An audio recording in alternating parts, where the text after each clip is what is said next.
Thank you very much.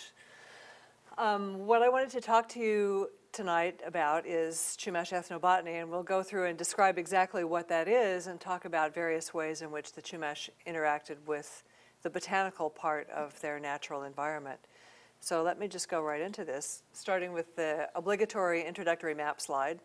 You can see Chumash territory here is approximately the Tri-Counties area, that is Ventura County, Santa Barbara County, San Luis Obispo County, parts of Los Angeles and parts of Kern County, extending from just north of Morro Bay, actually up into Paso Robles in the north, down to Malibu here in the south, inland to Mount Pinos and the Carrizo Plains, and then the 4 northern Channel Islands. So that's a pretty sizable territory. And in that area, at the time the Spanish arrived in 1542, there were about 15,000 to 20,000 people living in about 150 different towns, which are shown on the map roughly. You can see the locations. The red dots represent the sizes, relative sizes, and the locations of those towns. So you can see the population was really concentrated primarily along the Santa Barbara, Ventura mainland coast, with big concentrations around Magoo Lagoon and also around the Goleta Slough or estuary near where the university is today. People have been living in this area for a really long time. We have the earliest known evidence of human occupation here on Santa Rosa Island within the park, out here at Arlington Springs. 13,000-year-old human skeletal remains found at Arlington Springs by our curator of anthropology, Phil Orr, in the 1950s. And ongoing research is being done at that location even now to understand a little bit about the environment and conditions in which that individual lived. We don't know for sure whether that person was an ancestor of the later Chumash people, but we do know that Chumash people have been living here for many thousands of years. And linguists can trace them back at least 5,000 years. It probably goes back at least twice that long. The different colors that you see on the map that are labeled Ventureño, Barbareño, Inaseño, and so on, those represent language divisions within the larger Chumashan language family. I need to say that the Chumash are not a tribe. They're not a unified kind of cultural entity with a single chief over all of them. Instead, it's a group of related peoples governed more or less on the village level rather than on the tribal level, and speaking different related languages that were so different in some cases that they were not mutually intelligible. For example, the island language was so different from the mainland coastal language that it was not mutually intelligible. And that's another indication linguistically that people have been living in this area for a long time and diverged, much as biological species do when they're somewhat isolated from one another.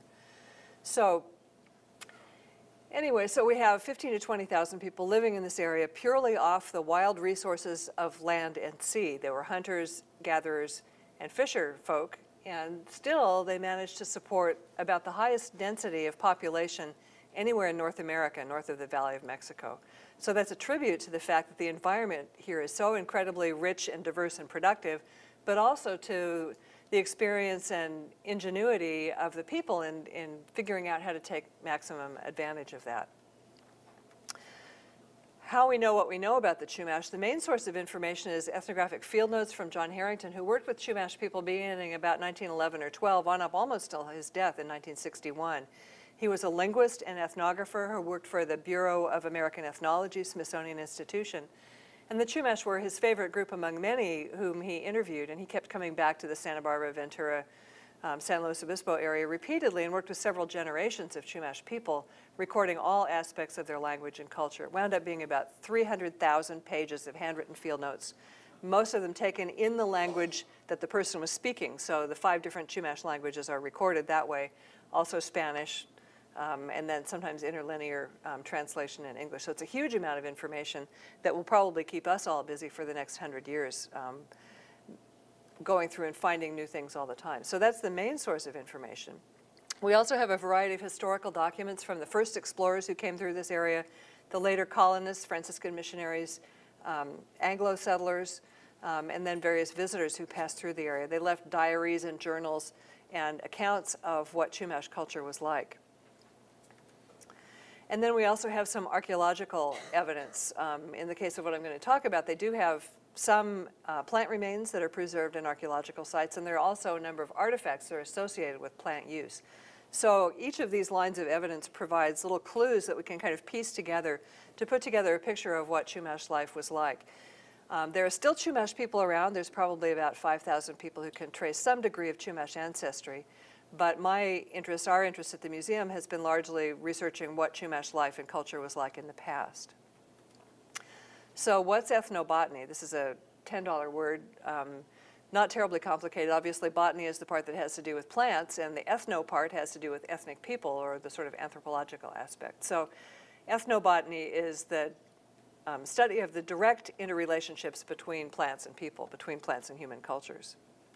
Obviously, it includes how people use plants. That's the first thing that everyone thinks about. Well, how did they use this certain plant for a certain thing? It's more than that, as we'll see. First, of course, is food. And the most important food plant for the Chumash was the acorn, primarily from coast live oak. That was the favored kind of acorn. The trees are extremely productive. They produce large quantities of acorns that are harvested in the fall, dried, cracked open, and dried further, and then stored virtually indefinitely. This is a great thing for tiding people over times of the year when they can't go out fishing because the weather is bad or when nothing else is growing. They can always rely on the dried, stored acorns. So in order to prepare them, though, you have to go through a number of steps because acorns have a lot of tannic acid in them, and they're not palatable, or actually they're even toxic if you just eat them plain. I mean, you'd never even consider it. So what you do is you shell the acorns, peel off the inner membrane, and then when they're thoroughly dry, you pound them up. In this case, she's using what's called a basket hopper mortar, which is a bottomless basket that's attached to a stone slab with asphaltum or natural tar. It's a basket made without a bottom. So it's just a hopper that keeps the acorns from flying out while she's pounding them with the pestle. You don't grind acorns. You just get a paste if you do that. You actually pound them. You pulverize them to a very fine powder. And then the next step is to leach out the tannin. And in this illustration from Miwok people in Yosemite, what they're doing is they have a basin in the sand here that they've packed down, damp sand, and put the acorn powder over that, and then pour water through it slowly, allow the water to trickle through, and that dissolves the tannin and it drains away. For the Chumash, they might do it that way. They might do it in a basket or a wooden container, for example. Put the acorn powder in that, stir it up with water, allow it to settle, pour the water off. There are various ways of removing that tannin, and then you taste it, and when it's no longer ready, then it's ready, or no longer bitter, then it's ready for the next step, which is cooking. And Chumash people didn't make pottery. They did most of their cooking in baskets, and these baskets are so tightly woven that they'll actually hold water. You soak the basket, and the fibers swell up, and they become completely watertight. So you cook in baskets not by placing the baskets over direct heat over the fire, but by placing the heat in the basket. So they have stones that they're heating in the fire until they're glowing red hot. And you pull them out of the fire with 2 sticks and dunk them in a basket of water to rinse off the ash. And then put them in the cooking basket, which is like a large bucket-shaped woven basket. And she catches those rocks with a loop stirring stick and stirs them around. The rocks have to be kept moving in the liquid because if they rest on the basket, they're so hot they'll burn a hole right through it. So you have to keep stirring them around, and soon the liquid comes to a boil. You keep adding new rocks, new hot rocks. And the liquid boils and begins to thicken, and eventually it turns into a really thick soup or mush. And this acorn soup or mush was what was eaten every day as the starchy sort of filler in the diet. In combination with other foods. Usually they didn't put seasoning right in with the acorn soup. They would eat other more strongly flavored seed foods with it, or fresh greens in season, or certainly other kinds of things like roast venison or abalone or smoked fish or things like that. So, but the basis of the diet was coast live oak acorns. And there are probably about another 75 or 80 different species of food plants that I have on record, but we'd be here all night if we talked about those, so I'm going to move on to the next thing, which is the baskets that are so important for gathering food, for preparing acorn soup, for storing things. Pretty much anything you can do with pottery, you can do with basketry. And baskets are better, actually, than pottery because when you drop them, they don't break. They're a lot more durable.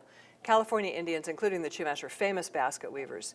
And these are some of the plants that Chumash people used for basket weaving.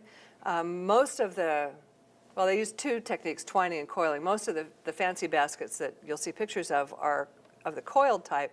They're like sewn. And sometimes the foundation is the flower stalks of deer grass in a bundle, sewn with the split stalks of this plant, Juncus textilis or Indian rush. which can be used in its natural tan color when it's dried, or the dark orange from the base of the stalks, or it can also be dyed black. So there's three main colors that they use for the patterns. And then this plant in the middle that looks a lot like poison oak is sourberry, or sumac it's called in Southern California, Rus trilobata, close relative of poison oak. The new shoots of that, the long straight shoots, can be peeled and split and make a beautiful white, pearly white sewing material in coiled baskets.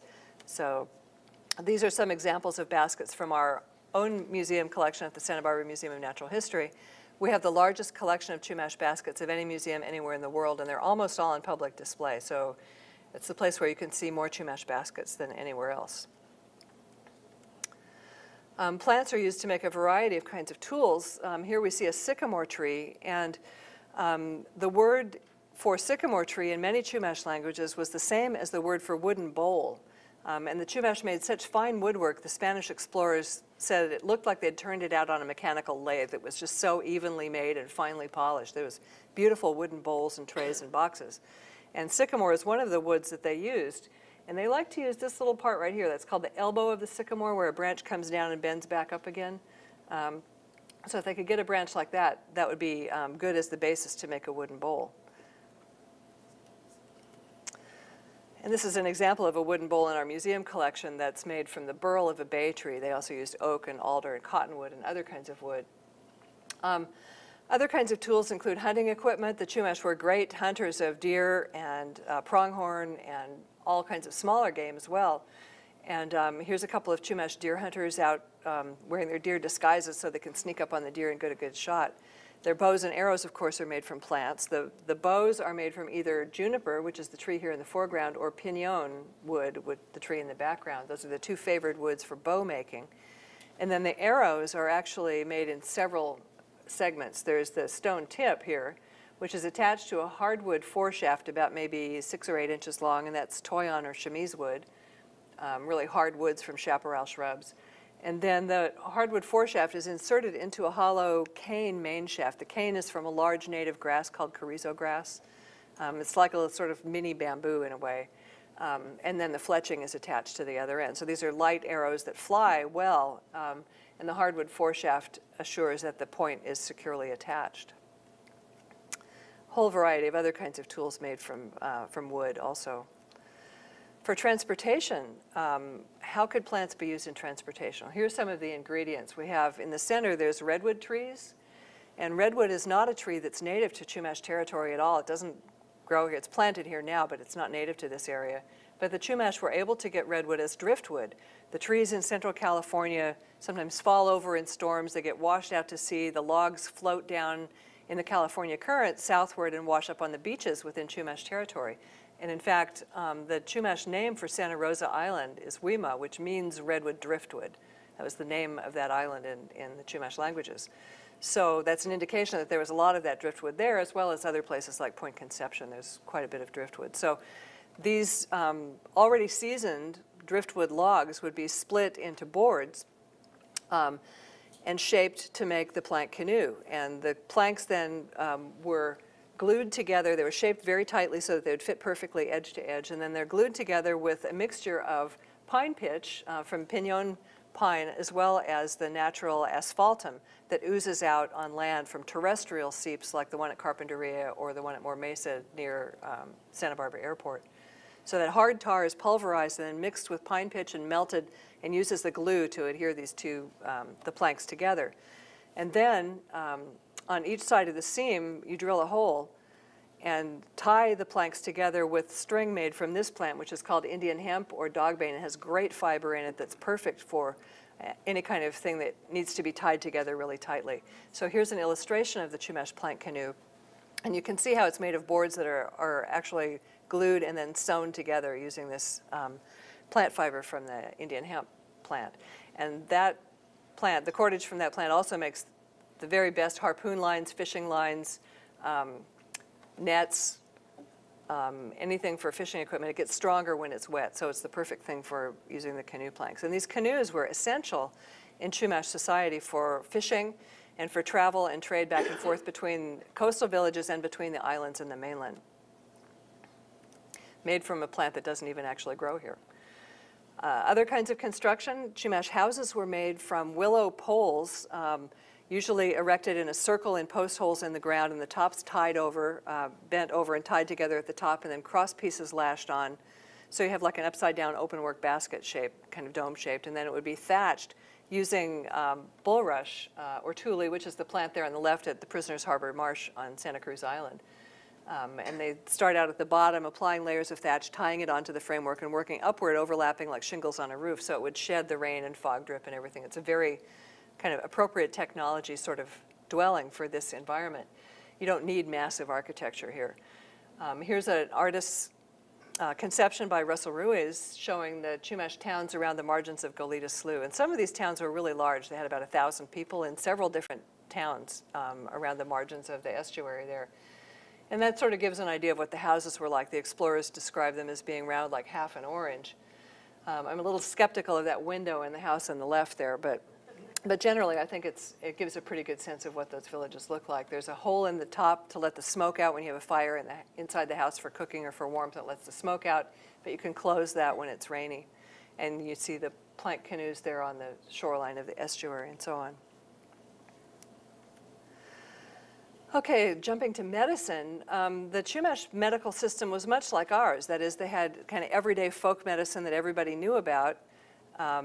Like we do, if you have a headache or a sore throat, you go to the drugstore and you buy aspirin or whatever over-the-counter kind of medications that are commonly known to everyone. If that doesn't work, if you're really sick or it lasts a long time, you go to the doctor, you consult a specialist.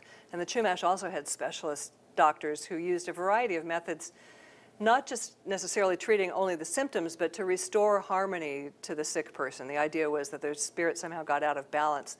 So they treated the whole person rather than just providing symptomatic relief.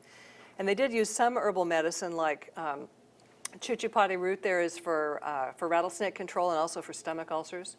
Mountain tea or Mormon tea for heart trouble and kidney trouble. Everlasting. This is a knife made from a split piece of carrizo grass stalk that's dried, and it makes a very, very sharp edge. They used that knife to cut meat and also to cut the umbilical cord of newborn infants because they said it would be less damaging to the tissues than a stone knife and it would heal more quickly. So the Chumash had a variety of medical specialists, but they also had everyday folk medicine, and these are just a few of the plants that people used regularly. On the left, there is yerba mansa, or swamp root. It's a really very highly valued medicinal plant everywhere it occurs, by the Chumash, by other California Indians in Mexico. Everywhere the plant is found, it's very highly regarded for medicine.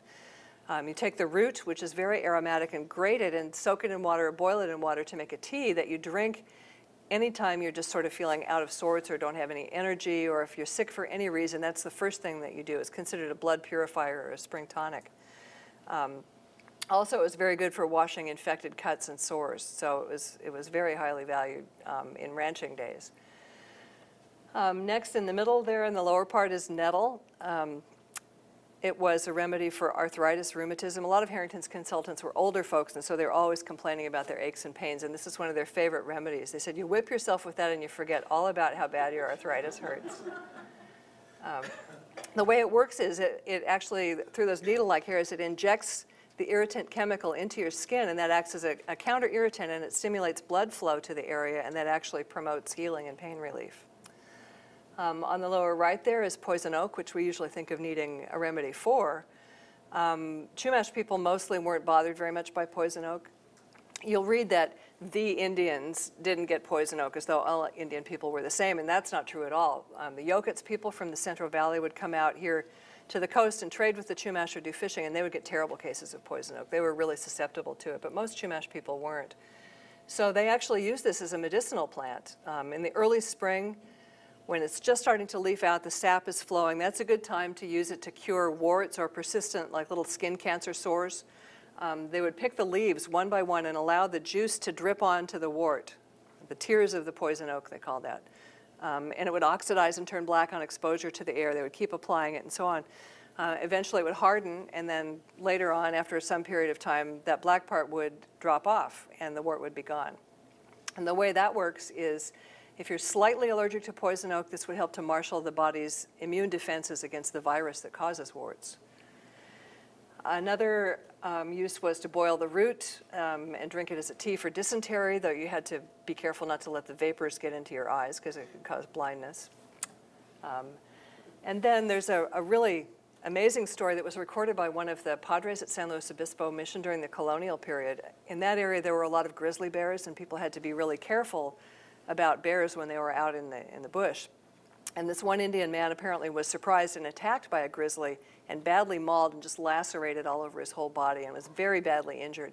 They found him, they brought him back to the mission. The padre did everything he could to try and help the man, but he was on the verge of pretty much giving up. You know, the man was really badly injured. So they called in the Chumash doctor, the Indian doctor, who took a look at the patient and then made a poultice of dried powdered poison oak leaves and rubbed them all over the body of the injured man into all the wounds and cuts and lacerations. And presumably he said prayers and did songs and other things, although the missionary didn't record that. But he did say that the injured man recovered very quickly and it didn't leave any scars. So don't try this at home. This is an appropriate place to remind you that I don't recommend that you try any of the things that I'm going to talk about. So there are a number of other medicinal plants, probably about another 75 or 80 medicinal plants altogether. And actually, yes? Yeah, when you have medical cures like this, has there been any modern medical research done on some of the plants have been studied. I think the yerba mansa has been studied, nettle's been studied. The chuchupati root has been studied and found that it does have compounds in it that would be useful in the treatment of stomach ulcers. I think there's room for a lot more research on that, though. A couple of other medicinal plants that are also used ceremonially. The elderberry there on the left, the flowers are considered to be the best remedy for colds. People would collect those flowers and dry them and boil them into a tea to drink for colds. Also, the leaves, which have a really foul smell, were used as a rattlesnake repellent. If you're going out into the bush to gather like wild cherries or something, you take those elderberry leaves and mash them up and mix them with human urine and smear it on your legs so the rattlesnake would rattle before you got too close. Nobody else would want to get too close either. I think it would smell pretty bad. On the right, we've got wild cucumber, and that was used medicinally to induce vomiting, and also the seeds were burned to make a black, greasy charcoal that was used to paint on the body of a sick person in different ways by the specialist doctors. Ceremonially, try that. Elderberry branches have kind of a soft, spongy pith inside that's really easy to remove, and so you can make a nice hollow tube that's useful for making flutes and whistles for musical instruments for ceremony or for secular occasions like this blackbird dance. Also, there's a kind of a rattle that they made called a clapper stick, which this gentleman here is holding. It's a split stick about 3 feet long that you shake, and it makes the sound of hands clapping. That's the principal rhythm instrument because they didn't use drums in the early days. The wild cucumber vine, ceremonially, that real spiky sort of fruit pod there, when it dries, was considered to be the best container in which to carry a magical poison called ayip that was made from alum and rattlesnake venom and a bunch of other esoteric things. It was so dangerous, so powerful, you didn't dare touch it, but that was the only safe container in which it could be carried. Also, the juice from the wild cucumber fruit, when it's still green, may be the binder that they used with the pigment, the paint pigment of iron oxide or charcoal or other mineral pigments for Chumash rock art. That may be the binder that they mixed with those pigments to apply it to the surface of the rock. And then also the black greasy charcoal that you get from burning the seeds may actually be the black material in Chumash cave paintings. So not only how people used plants, but how they affected them, how they manipulated plants. And I think this is really interesting. This is kind of timely right now in Santa Barbara. Chumash people, like many other California Indians, and actually people around the world, manipulated the natural environment by using fire. The Chumash set fires on a regular basis in the coastal grassland areas. If the fire spread up into the chaparral, it was no big deal because nobody lived up there. They mostly lived down here in the coastal plain. But if it did spread up into the foothills, that was actually kind of a good thing because it cleared out brushy overgrowth so you could travel more easily through there. And also the shrubs sprout up very quickly, even before it rains. Many of the chaparral shrubs will sprout up at the base, and that provides new forage, succulent green leaves for game animals like rabbits and deer. So By burning like this, it actually helped promote hunting as well as certain particular kinds of plants. A lot of plants are adapted to fire, and many of the ones that the Chumash were burning for are food plants. This is Brodia, or they call it blue dix or wild hyacinth. It's a plant in the lily family that has an underground bulb that's about the size and shape of a water chestnut. It's down deep, you have to dig it up. But these plants grow much more abundantly after fire. I mean, the bulbs are in the soil there all the time, but when you burn away all the competing vegetation and give more light and air, they grow, they just pop up, and they're really abundant. So Chumash people would harvest those bulbs and roast them in pit ovens, kind of like potatoes. Seed plants, too, are ones that are important fire followers. This is Chia Sage, an annual wildflower in the sage family, which produces copious quantities of really tiny seeds that are extremely nutritious, like 26% protein, high fat content, lots of calories in a small quantity, so very high energy, and plus they taste good. So this was a really favorite food among all California Indian people, wherever this plant grows, and a lot of them did use fire to manage it. And another one is it's called red maize. It's a small annual wildflower in the portulaca family. It has these pretty little rose pink flowers, and those produce capsules that are full of shiny black oily seeds that were used for food, and also in ceremony. They would throw them in the fire to punctuate ritual orations, and the oil in the seeds would flame up, and it would be very dramatic. These seeds were also buried with people, and there are a number of stories about them, which I'll tell you shortly. Harvesting methods also help to propagate these plants, not only fire, but the way people actually harvested the plants. Here a woman and her daughter are gathering seeds using these kind of tennis racket-like seed beaters to whack the grass seeds or chia sage or other plants, and the seeds fall into the gathering basket. In the background, after the seeds are harvested, that's when they set the fires in the coastal grasslands, and probably in the valley and possibly on the islands as well, although that's not so well documented.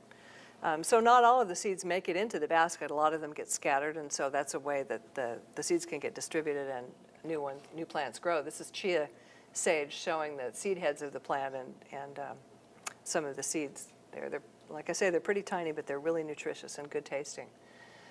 Also digging roots. This is a digging stick here, about a 3-foot long hardwood digging stick that's sharpened, and sometimes you have this stone donut that slips over the shaft of the digging stick to add more weight so you don't have to push as hard when you're digging. And this is for digging up soaproot bulbs, which had a number of uses, or the Brodia bulbs that I showed just a moment ago. In the case of the Brodia, it has this bulb down here at the bottom and then these little tiny bulblet offsets. The plant is harvested, the bulbs are harvested usually in late spring. The plant is dormant a lot of the year. In the spring it shoots up, it puts out the leaves, it puts out the flowers are fertilized, they go to seed, the seeds are scattered, and then the plant starts to die back, and all the photosynthetic energy that it's produced gets back into the bulb where it's stored until the following year when it rains again. So when you harvest these things in the late spring, the seeds are already scattered, the bulbs are at their largest, and when you dig them, those little bulblet offsets break off and remain behind in the soil. Each one makes a new plant. So this is a case where the more you harvest it, the more you get. And test plots and experiments have been done and show that if you harvest these on a regular basis, you actually get more than if you leave them alone and only come back every few years. So these are hunter-gatherers, but you know, they're clearly in tune with the properties of the plants and how they can best manage them to be productive. Some plants were harvested in different ways for basket material, and this is the sumac or sourberry roost trilobeta that makes the pretty white sewing material. After a fire or after you cut it to the ground, it puts out new, long, straight, flexible shoots that are split and peeled and make beautiful sewing material for basketry. And you can kind of see in this one the white outlines around the black designs are from that plant. That's a plant that was widely used in Central California and was managed there as well. People moved plants around. Even though they didn't actually plant things on a regular basis, they did move plants to other areas. So this is the yerba mansa at the Prisoner's Harbor Marsh on Santa Cruz Island, where it was actually planted by the ranch hands from the Kerr family in the early ranching days. A lot of those ranch hands were Chumash people, and so they may be the ones that moved it out there, or it could be from the Mexican ranch hands too, because they realized its value for treating barbed wire cuts on horses. In the lower part here is tobacco, native tobacco. There's 3 species of indigenous tobacco here, not the big tree tobacco that grows along the roadsides, which is from South America, but the indigenous tobacco grows in the backcountry, except for there's one species that's found on the Channel Islands, exclusively distributed around former village sites, on the midden soil around former Chumash village sites. I think because of its ceremonial value, this is a very important religious plant, ceremonial plant, that Chumash people may very well have brought it out to the islands because of its value for those purposes. As is the case for the Datura, this plant here with the tubular white flowers, that's the most important religious plant of the Chumash. It was used to induce visions that put people in contact with the spirit world that was regarded as just as real and important as the everyday world, used in initiations and to help doctors get the spiritual power that they used for curing and so on. That's another plant that's closely associated with former village sites on the Channel Islands, and I think it's very likely that people introduced it there because of its religious importance. How people think about plants is part of the picture of ethnobotany too. How they name plants. There are a number of really interesting Chumash plant names. In the Santa Ynez language, Ineseño language, the name for yarrow means squirrel's tail because of these kind of ferny squirrel tail looking kind of leaves. Coyote's basket hat is the name for wild morning glory in the Barbareño and Ineseño languages. And this is my favorite. Do you know blue-eyed grass? It's a spring wildflower that has these pretty blue flowers with yellow centers and these narrow strap-shaped leaves. Gets to be about a foot tall, maybe. The Chumash names for that mean frog's G-string or frog's loincloth. There are a number of other, even more risque plant names that I won't go into now. This is where things get a little bit technical, so I'll whip through this kind of quickly. The way we, as Western scientists, classify plants is according to the system that was developed by Linnaeus in the 1700s. And it's based on what plants look like, specifically similarity of their flowers and fruits, so that plants with similar flowers tend to be grouped together. They're assumed to be related to one another. And so they're organized into these hierarchical categories from plant kingdom all the way down to family, genus, and species, which are sort of the terms that we use most often. So like you have California wild roses, Rosa californica, the species californica within the genus Rosa, and there are other species of Rosa, and so on.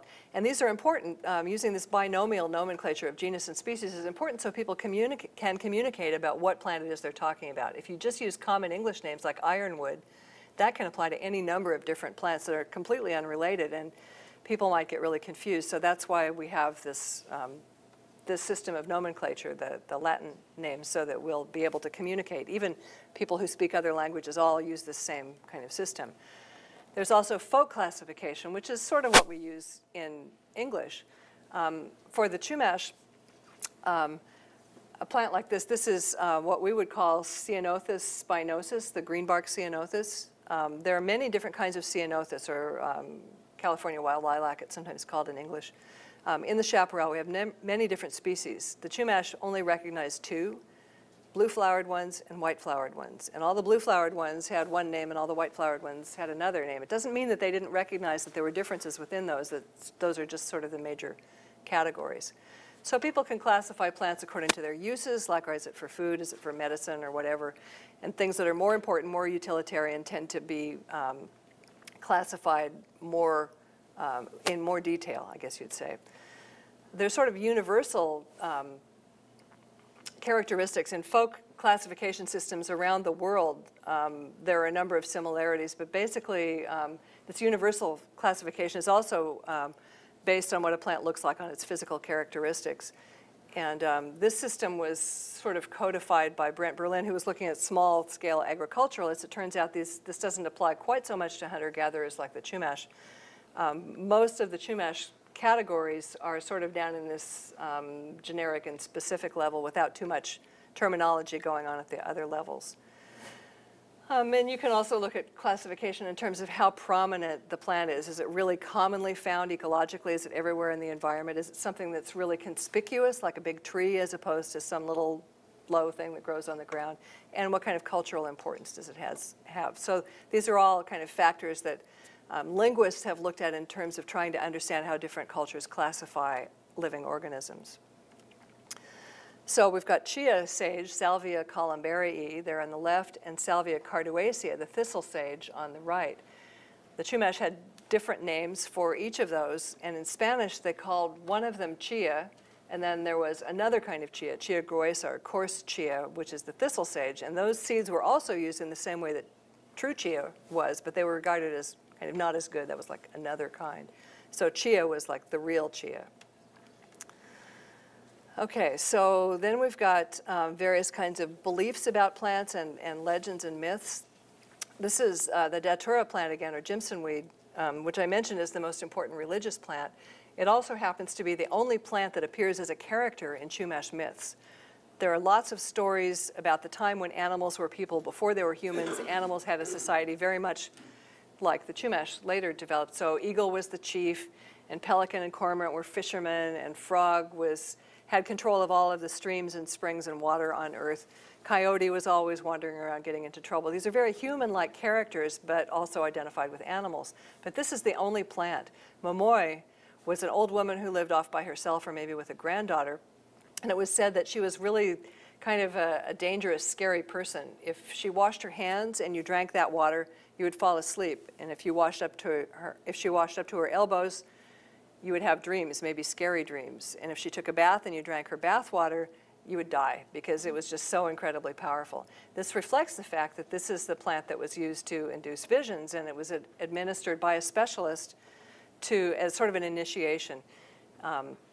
Gauged upon the strength of the individual, they would drink it and fall into a coma for several days. The soul would leave the body and have various experiences and make contact with supernatural entities.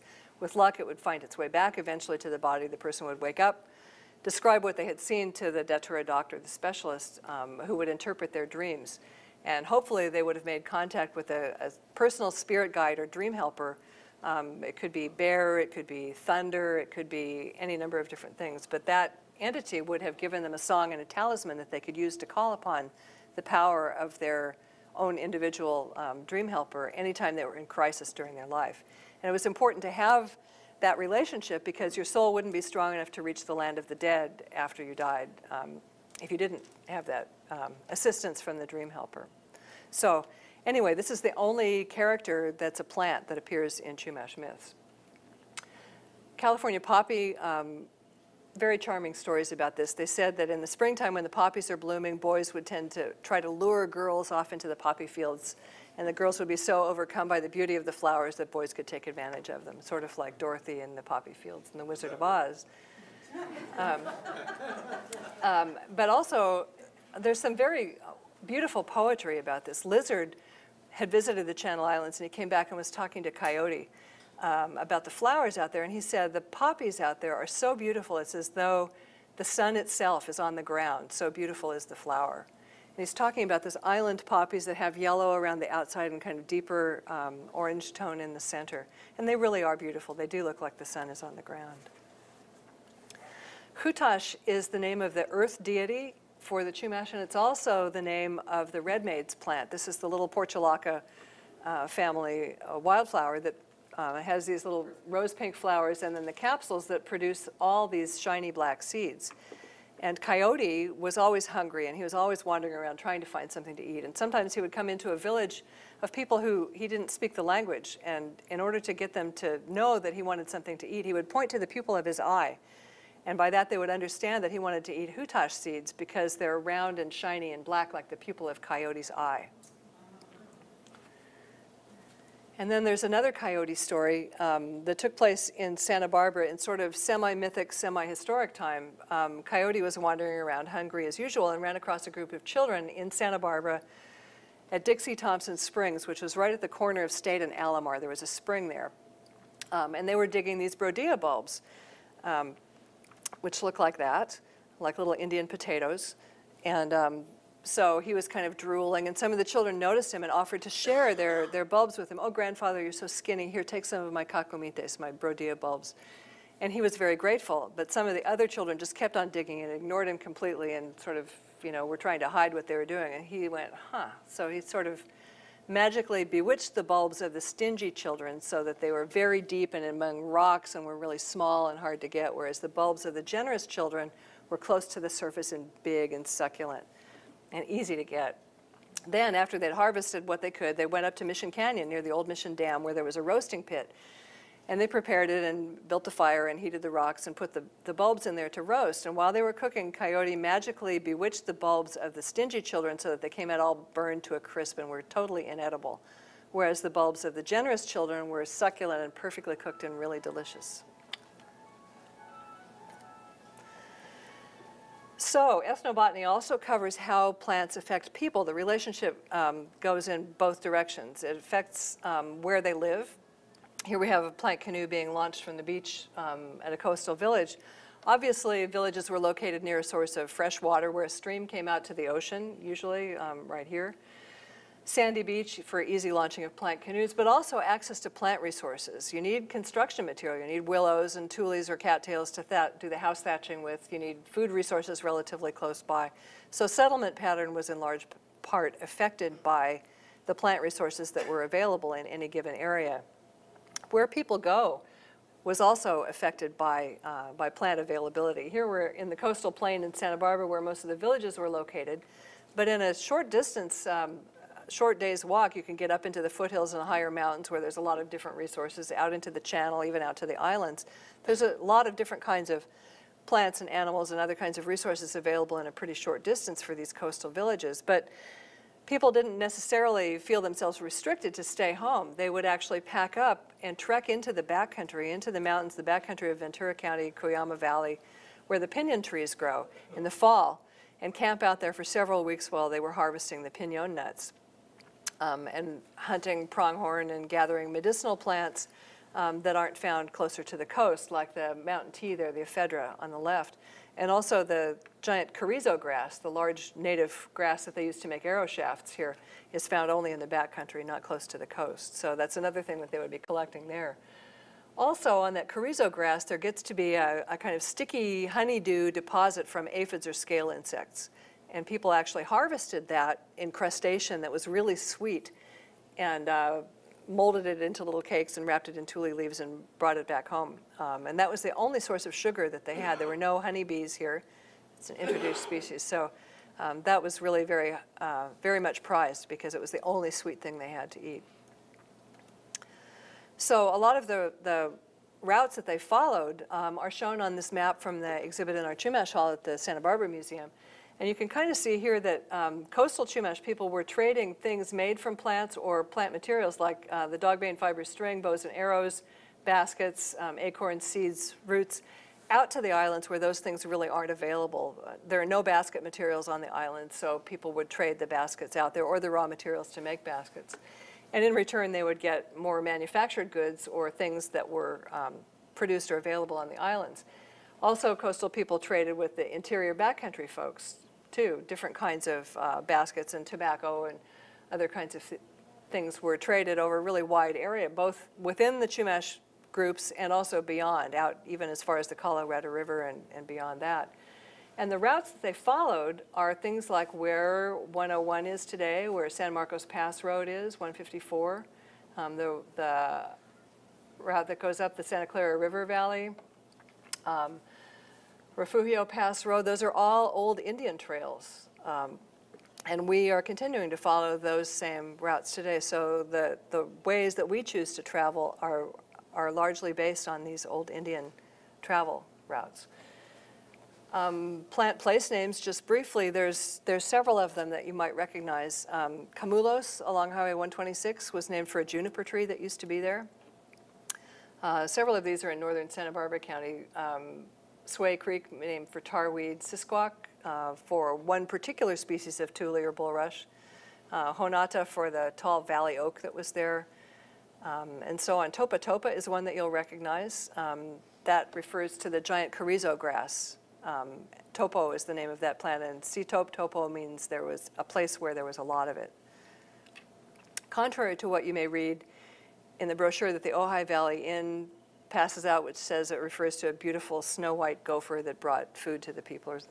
Where people get these ideas, I have no idea, but Topa Topa refers to the giant carrizo grass. So to wrap up then, the Chumash were hunters, gatherers, and fishers, and they made a pretty good living.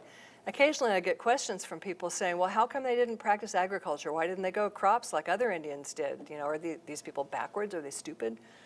Think about it. Agriculture is a lot of work.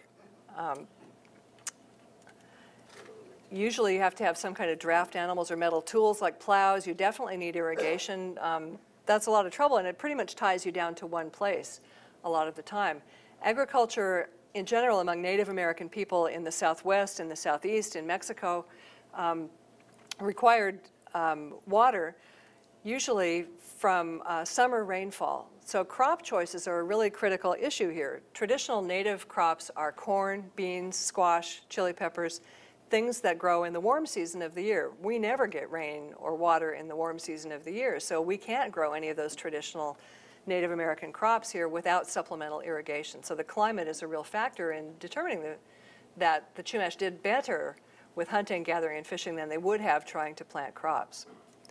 So, and as I say, by doing this, they were able to support a very high population density with a really high standard of living and develop arts and crafts and poetry to a really high degree. So ethnobotany then also includes the relationships between people and the environment, both in the past and in the present. And on the left, you see the excavations going on at Arlington Springs on Santa Rosa Island, the site of the early human remains at Arlington Man, which came from, maybe I can, oops, sorry.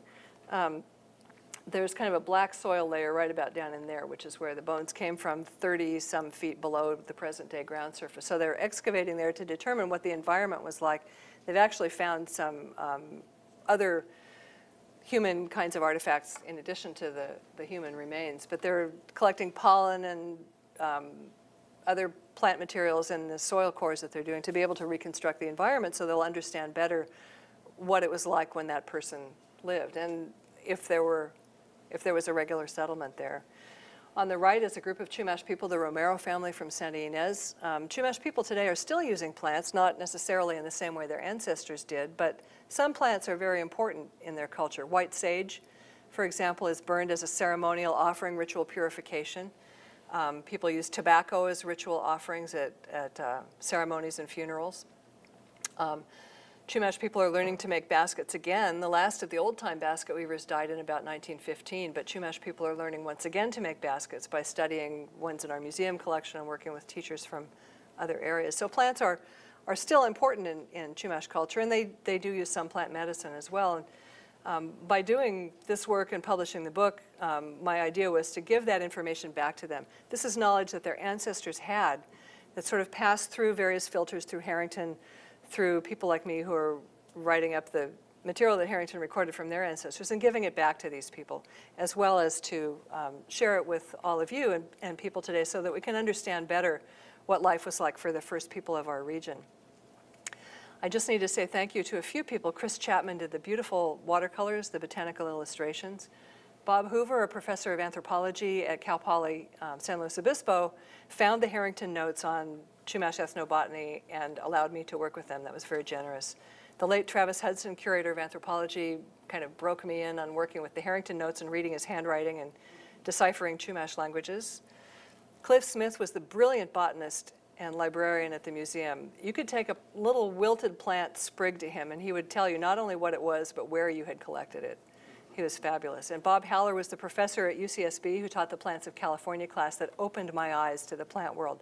So I couldn't have done this without all of those people, nor without the incredible work of John Harrington and the Chumash people who were so generous as to share their knowledge with him so that people today could benefit from it. And thank you all very much for coming tonight.